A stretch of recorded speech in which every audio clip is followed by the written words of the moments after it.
오늘 꿈새 새벽에 제가 전한 말씀이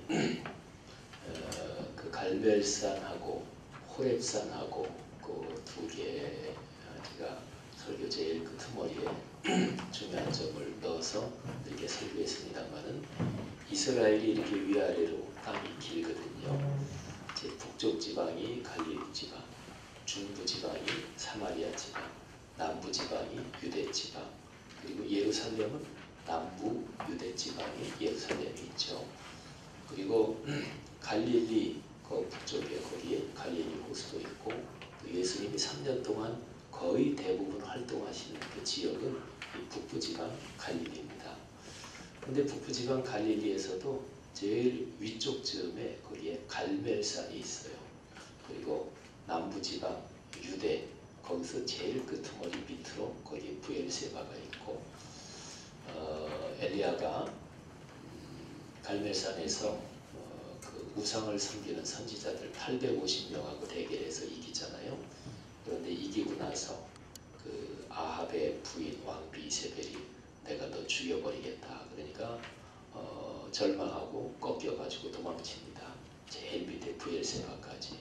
그리고 거기에서 또 광야로 하룻길 더 가서 로뎀나무 밑에서 하나님 이제 됐습니다. 제 생명 데려가 주십시오.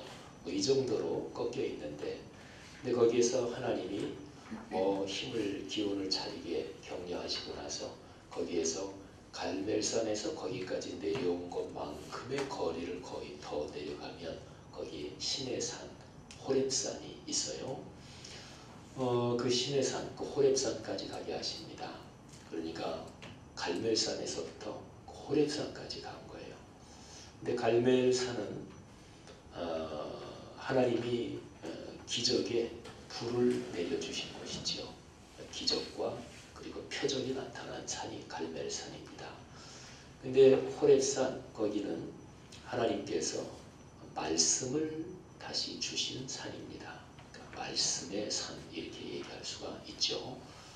또 한참 전에 엘리야보다 한참 전에 그 모세에게 하나님이 율법 말씀을 내려주시면서 이스라엘 백성과 하나님이 말씀의 약속을 주신 거죠.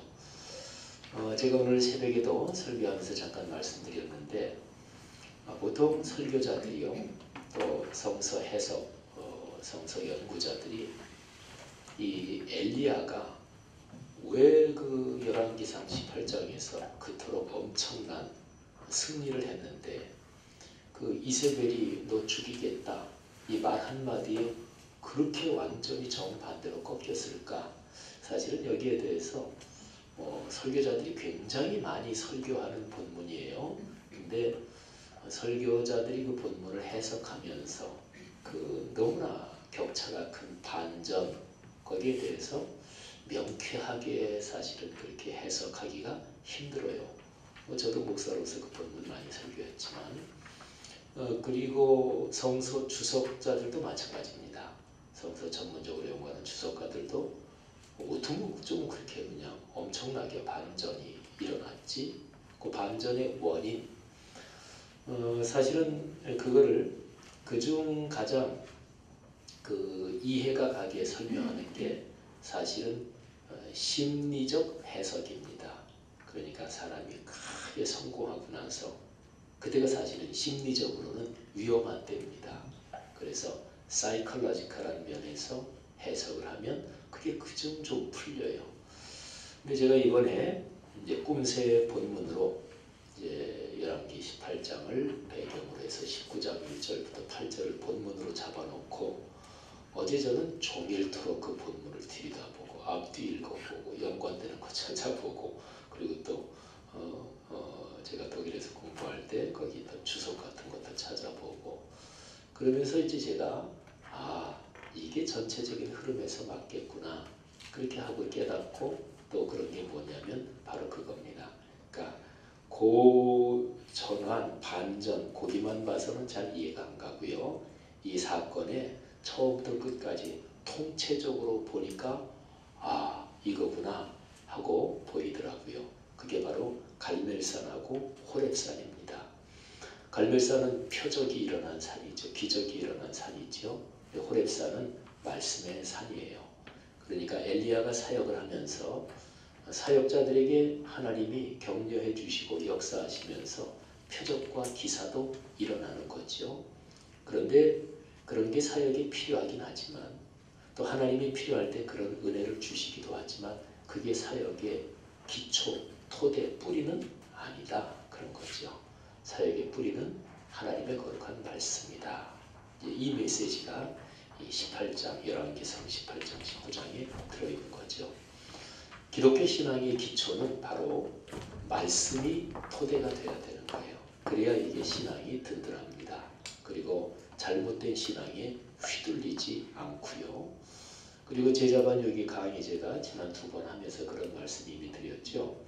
제자반은 어떻게 보면 우리 신앙생활의 가장 기본적인 토대를 든든히 하는 거다. 이런 말씀을 드렸잖아요.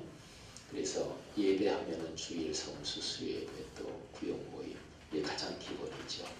그리고 주님과 개인적으로 만나는 새벽 예배, 새벽 기도에 나가신 교회당에 나가시는 분들은 또 그렇게 하고 또 그러지 않는 분들은 집에서 아침에 말씀 묵상을 하면서 주님과 만나는 거죠. 또 내가 섬기는 교회에서 교회마다 다르긴 하지만 뭐 연중 1번, 2번 그렇게 부흥회 또는 사경회 그런 게 있고 또 절기마다 있는 그런 모임들이 있죠.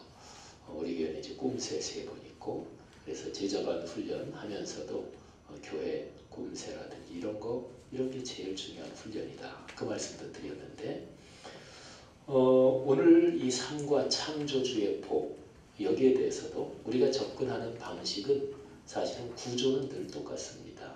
그게 또 제일 오래된 방법이고 그게 제일 안전한 방법이에요. 기독교 신앙은 모든 것을 기록된 말씀에 토대를 두어야 합니다. 엘리야가 절망하고 꺾이고 실망하고 완전히 좌절했을 때 하나님이 엘리야를 다시 세우신 게 말씀을 해주심으로써 다시 세우신 거예요. 그러니까 저 북쪽 끄트머리에서 엄청난 승리를 거뒀는데 제일 맨 밑으로 호렙산에 거기 다시 오게 해서 거기에서 다시 하나님이 직접 만나주시고 말씀해 주시는 거죠. 그러면서 엘리야에게 다시 명령을 내리십니다. 3가지 명령을 내리시면서 내가 왔던 길 다시 도로 가라. 그래가지고 다메섹 하사엘이라는 사람을 기름을 부어서 다메섹 왕으로 세워라. 또 북왕국 이스라엘 아합 그 왕비 그 이세벨 그 무서운 여자 때문에 쫓겨온 거잖아요. 근데 이스라엘 왕으로 예후를 기름 부어서 왕으로 세워라. 그러니까 절망하고 패배해서 내려온 길을 사명을 가지고 그 길로 다시 올라가라. 뭐 이렇게 말씀하시는 거죠. 하나님은 창조의 주님이신데 창조주신데 창조 자체는 복입니다. 그러니까 창조주 하나님께서는 왜 세상을 창조하셨나? 우리에게 복을 주시려고 창조하신 거예요. 피조세계. 우리가 기독교 신앙 또는 그리스도인으로 살아가면서 가장 기본적인 사항에서 명확하게 입장 정리가 되는 게 중요합니다. 이게 실제 하루하루의 생활에 당장 써먹을 수 있다. 그렇지는 못할지도 몰라요. 그런데 가장 근본적인 문제에 대해서 입장 정리가 돼 있고 그게 이제 세계관의 문제고 가치관의 문제고 그런 거죠. 인생관의 문제예요. 그래서 인생을 품위 있게 또 참 행복하게 또 다른 사람에게 선한 영향력을 끼치면서 살아가는 사람은 기본이 잘 돼 있는 사람이에요. 그래서 뭐 유치원 교육 중요하다고 그러잖아요. 저는 생각해 보면 나는 유치원을 안 나와서 가끔 이게 저는 유치원 안 나왔거든요. 아직 면제 받았습니다. 제 때는 또 유치원 다니고 그렇지 많이 안 한 것 같은데 여기 제 비슷한 연배 우리 김매 전사님 유치원 하셨습니까? 안 하셨어요. 다행이네요. 그 저희 때 연배 때는 유치원이 그렇게 많지 않았습니다. 어쨌든 그런 얘기도 하잖아요. 중요한 거는 유치원에서 다 배운다. 인생에서 제일 중요한 거는 사실은 어릴 때 다 배운다. 3살 버릇 8가지가 다 마찬가지예요.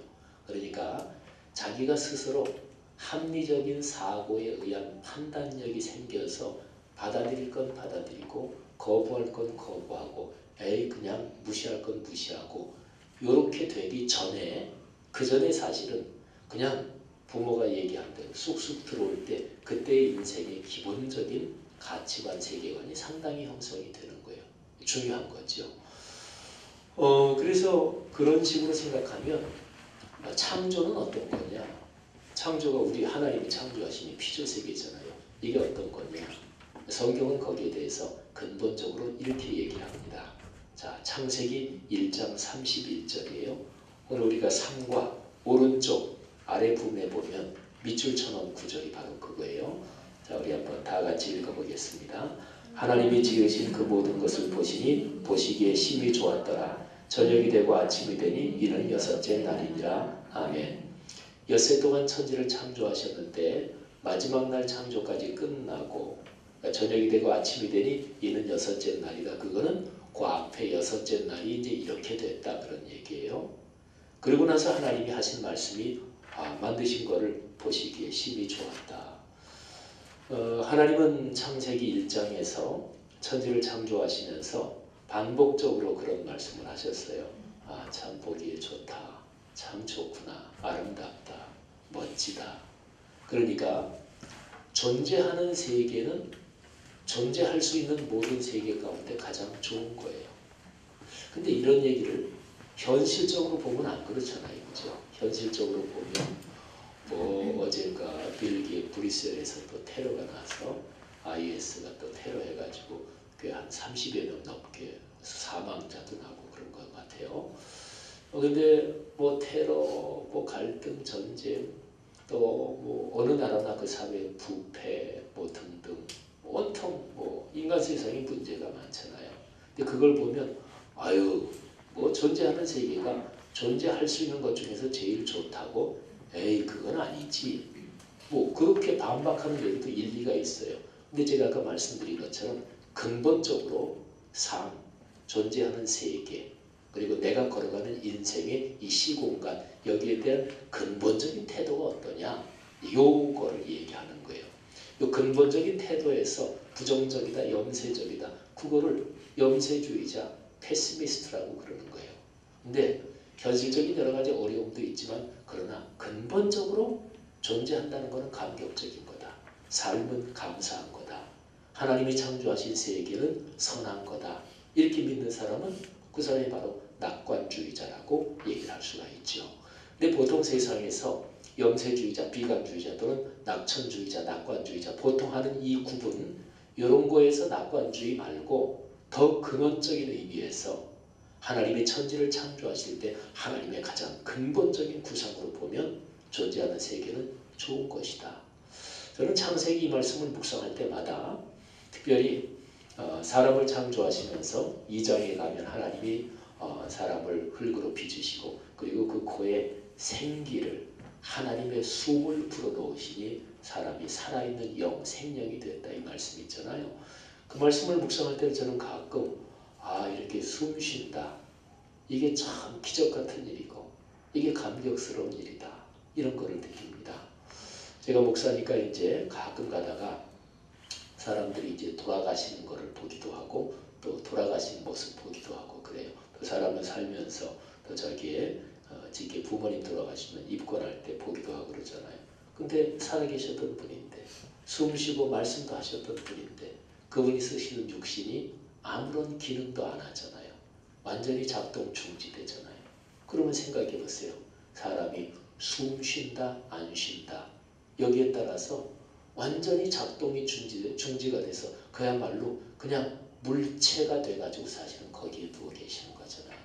근데 숨을 쉰다 그러면 그 작동 정지된 물체가 숨을 쉬고 있을 동안은 살아있는 생명이었고 사고했고 생각했고 판단했고 사랑했고 미워하고 짜증도 냈지만 그것까지 합해서 그게 얼마나 황홀한 것입니까? 그런 거예요.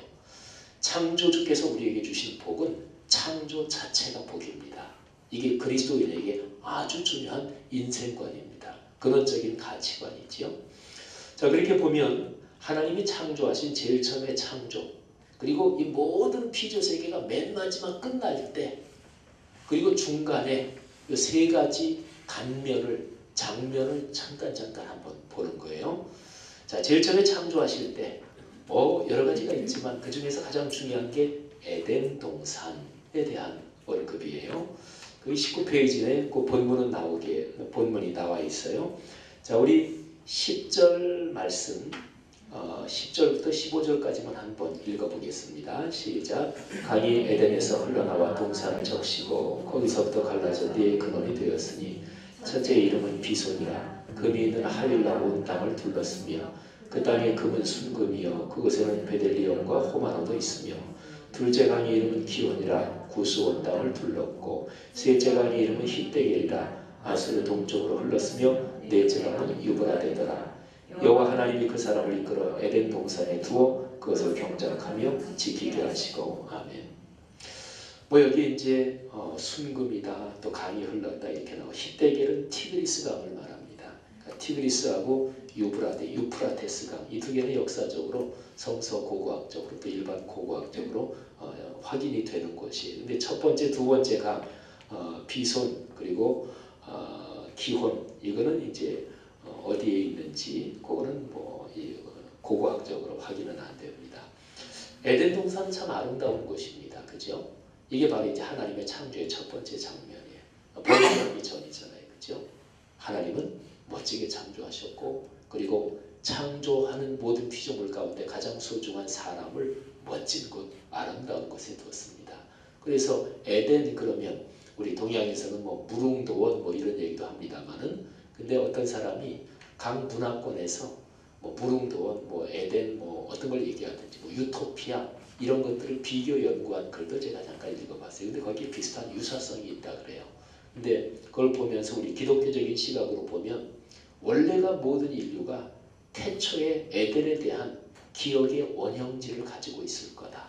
그게 전 세계적으로 이게 흩어지면서 나름대로 이게 전승되고 옛날 이야기 뭐 신화처럼 전승되면서 그 문화권에 맞게 이렇게 저렇게 각색도 되고 변형되고 색깔도 입혀지고 그러겠지만 그 원래의 에덴 거기서 쫓겨난 거기에 대한 태초의 에덴에 대한 기억의 원형질 그 어떤 공통점이 있다 이제 그런 거죠.